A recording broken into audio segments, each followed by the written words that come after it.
She said, "I love you, but I need to see if he can give me what you can't." I replied, "Then you should find out." That night, I met the other guy, told him everything she had been hiding, and let him decide what to do next.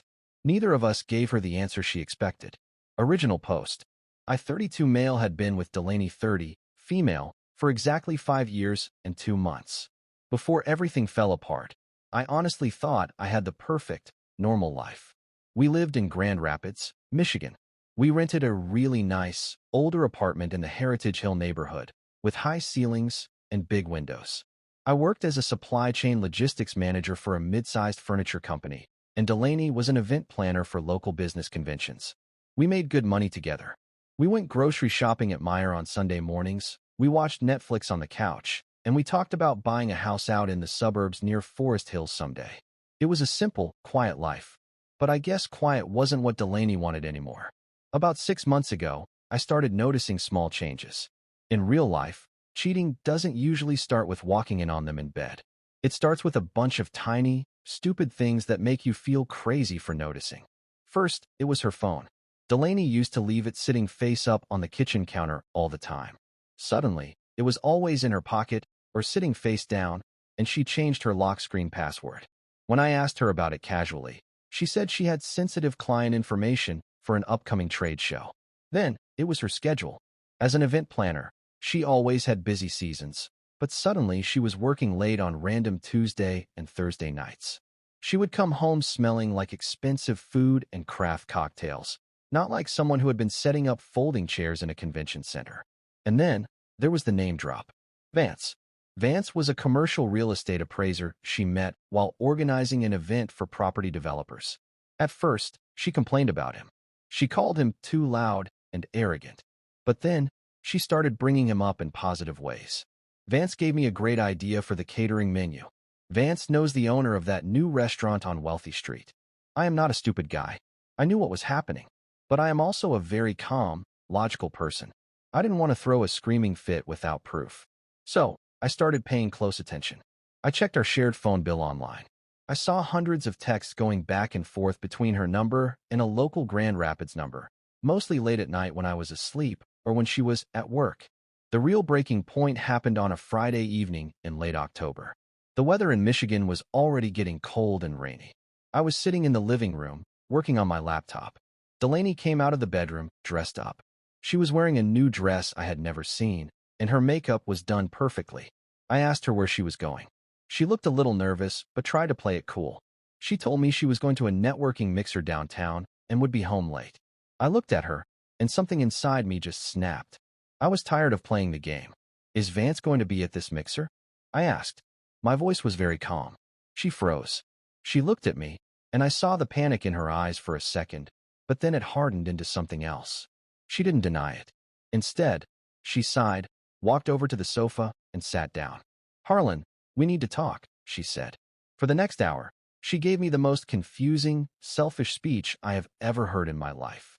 She told me that she loved me, but that she felt like our relationship had lost its spark. She said I was too predictable, too focused on my spreadsheets and my routine. She admitted she had been talking to Vance for 3 months. She claimed they hadn't slept together yet, which I knew was a lie, but she said there was an undeniable connection. Then, she looked me dead in the eye and delivered the line that changed everything. She said, "I love you, but I need to see if he can give me what you can't." She actually expected me to cry. She expected me to beg her to stay, to promise I would change, to fight for her. She wanted me to act like a desperate man on a television show. Instead, I looked at her. I felt completely empty. The woman I had loved for 5 years was gone, replaced by a stranger who treated our life together like an audition she was bored of. I replied, "Then you should find out." She blinked, confused. "What? You should find out," I said, standing up. "Go to your mixer. Go see Vance. I am not going to stop you, and I am not going to fight for someone who treats me like a backup plan." She didn't know what to say. She grabbed her purse and walked out the door, looking more angry than sad. Once she was gone, I didn't cry. I sat at my laptop and I went to work. I wasn't going to just sit there and be a victim. If she wanted to play a game, I was going to end it. I opened my laptop and started doing some deep research on Vance. I found his LinkedIn, his Instagram, his Facebook. He was 34, looked like a typical gym guy, liked to post pictures of himself holding fish or standing next to expensive cars. But I also knew things about Delaney that Vance definitely did not know. Delaney liked to present herself as a highly successful, independent woman. She hid her ugly sides very well. I knew I had to meet this guy, not to punch him, but to talk to him. Update 1. It had been 3 days since the confrontation. Delaney was staying at her sister's house in Wyoming, just south of Grand Rapids. She texted me saying she needed space to think about her feelings. I told her to take all the time she needed. Meanwhile, I used those 3 days to gather my materials. You see, Delaney had a massive secret. About 2 years into our relationship, I found out she had a severe shopping addiction. She had completely maxed out 3 credit cards.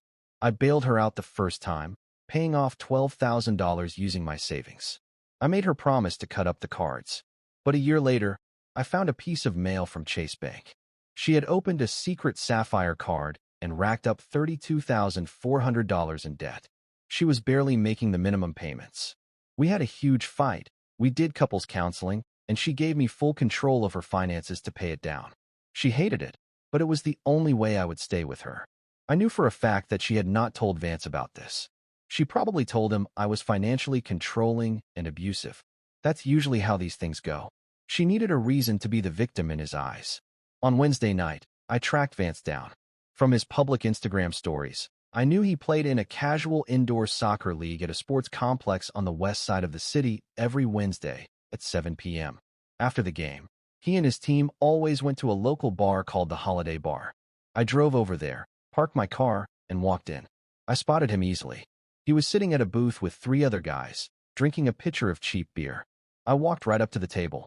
"Vance?" I asked. He looked up, confused. "Yeah? Do I know you?" "I'm Harlan," I said. "Delaney's boyfriend." The whole table went completely silent. His friends looked at me, then looked at him. Vance's face turned pale, and then he stood up, puffing out his chest, trying to look tough. "Listen, man, I don't want any trouble here." "I'm not here for trouble," I said, keeping my hands in my pockets to show I wasn't a threat. "I just want to buy you a beer and talk. Man to man. 10 minutes. After that, you can have her." He looked suspicious, but his friends were watching, so he had to act brave. He nodded, and we walked over to a quiet table in the corner. I ordered 2 bottles of Founders All-Day IPA. "Look," Vance started, sounding defensive. "She told me you guys were basically over. She said you sleep in separate rooms and that you treat her like garbage." I smiled. It was exactly what I expected. "Vance, I'm not here to yell at you. You fell for a beautiful woman who told you a sad story. I get it. But I'm here because she told me she needs to see if you can give her what I can't. And I think you deserve to know exactly what it is you are signing up to give her." I pulled a folded piece of paper out of my jacket. It was a printed spreadsheet I had made. I slid it across the table to him. "What is this?" he asked, looking at the numbers. "That is Delaney's current financial situation," I explained calmly. "She has $32,400 in credit card debt. She has a shopping addiction. I currently manage her entire paycheck just to make sure her car doesn't get repossessed. She is not a highly successful, independent event planner.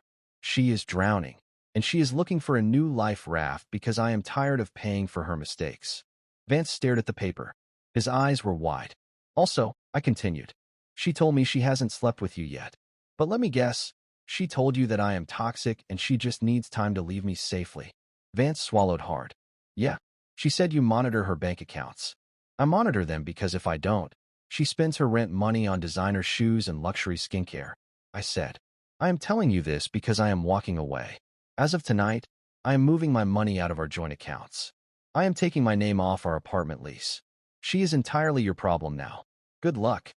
I stood up, left a $20 bill on the table for the beers, and walked out. I didn't look back.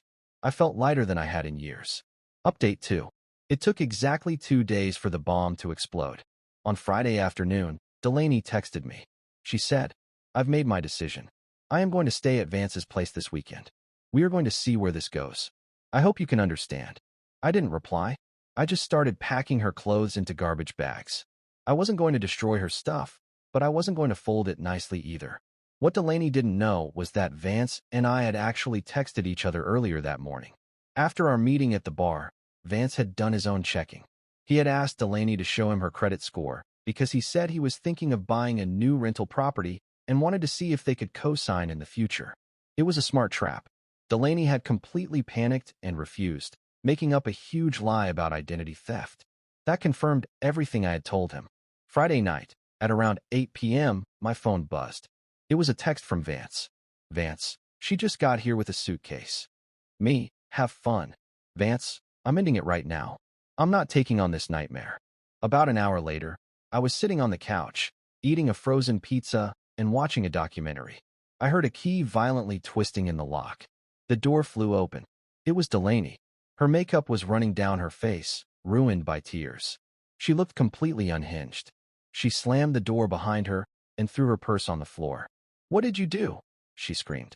Her voice was so loud I thought the neighbors would call the cops. "What the hell did you say to him?" I hit pause on the TV remote. I took a bite of my pizza, chewed it slowly, and swallowed. I didn't say anything that wasn't true. I just showed him the numbers. "You ruined everything," she cried, dropping to her knees. "He called me a liar. He kicked me out. He said he won't be a sugar daddy for a bankrupt liar." "Well," I said, putting my feet up on the coffee table, "you told me you needed to see if he could give you what I couldn't. I guess paying off 30 grand in debt wasn't something he was willing to give." She started sobbing hysterically. She crawled over to me and tried to grab my hands. "Harlan, please. I'm sorry. I was stupid.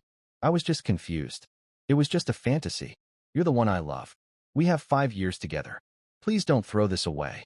It was actually pathetic to watch. The arrogant, confident woman who had looked down at me a week ago was gone. Now, she was just a terrified person realizing she had destroyed her safety net. "Delaney, stop," I said, pulling my hands away. My voice was completely cold. "There is no we anymore. You threw this away the minute you started hiding your phone. You threw it away when you decided I was boring because I wouldn't let you ruin your life. Your stuff is in those black bags by the door. You can't kick me out. My name is on the lease too," she yelled, switching from sad to angry in 1 second. "Actually, our lease was up for renewal on the 1st of the month," I reminded her. "I went to the leasing office on Thursday. I signed a new lease for a different unit in this same building, just for me. I'm moving my stuff out this weekend. This unit is officially yours if you want it. But the rent is $1,800 a month, and you have to pay it by yourself." Her jaw dropped. She knew she couldn't afford that rent while paying her minimums on her debt. She was completely trapped. "You planned this," she whispered, looking at me like I was a monster. "No," I replied smoothly. "I just let you find out the truth." She grabbed one of her garbage bags, called her sister to come pick her up, and walked out of my life for good. Final update. It has been about 6 months since that crazy week in October. I wanted to give one last update because a lot of people have been asking how things settled down. Life is surprisingly peaceful now. Moving to a new unit in the same building was the best decision I made. It saved me the hassle of renting a moving truck, and I didn't have to change my address for my mail. I decorated the new place exactly how I wanted it. No more expensive throw pillows that you aren't allowed to sit on, and no more stress about hiding money so my partner wouldn't secretly spend it. Delaney's life did not go well. After I stopped managing her money, she completely lost control. Without my income supporting the household, her credit card debt crushed her. I heard through a mutual friend that she had to declare bankruptcy in January. Her sister eventually kicked her out because she wasn't paying rent, and Delaney had to move into a tiny, rundown apartment in Wyoming. She also lost her job as an event planner. Apparently, she was so distracted and stressed by her financial disaster that she messed up a huge contract for a medical convention, and her company let her go. She is currently working at a mid-tier retail clothing store at the Rivertown Crossings Mall. The funniest part of this whole story, though, is Vance. About a month after the breakup, I was at a hardware store picking up some tools to build a new desk. I bumped right into Vance in the plumbing aisle. It was awkward for about 2 seconds, and then we both just started laughing. He ended up helping me load some heavy wood into my truck, and I bought him a coffee. We actually sat down and talked. He apologized for his part in everything. He admitted that Delaney had completely brainwashed him into thinking I was a terrible, abusive guy. He thanked me for saving him from what would have been a financial and emotional disaster. Believe it or not, Vance and I actually became friends. Not best friends, but we play in a fantasy football league together now, and we occasionally grab a beer at Founders. He's actually a pretty decent guy when he isn't being lied to by a master manipulator. Looking back, the pain of the betrayal was heavy for the first few weeks. 5 years is a long time to give to someone. But the moment she told me she wanted to see if the grass was greener on the other side, she set me free. I didn't have to scream. I didn't have to act crazy. I just opened the gate, showed the other guy what was actually in the pasture, and let her destroy herself. I am currently dating a really wonderful woman named Clara. She is a middle school teacher, she is kind, and most importantly, she is financially responsible. We don't have crazy drama, and she doesn't think peace and quiet are boring. If anyone out there is dealing with a partner who thinks they can do better, don't beg them to stay. Open the door for them. Sometimes, the best revenge isn't ruining their life. It's just stepping back and letting them ruin it themselves.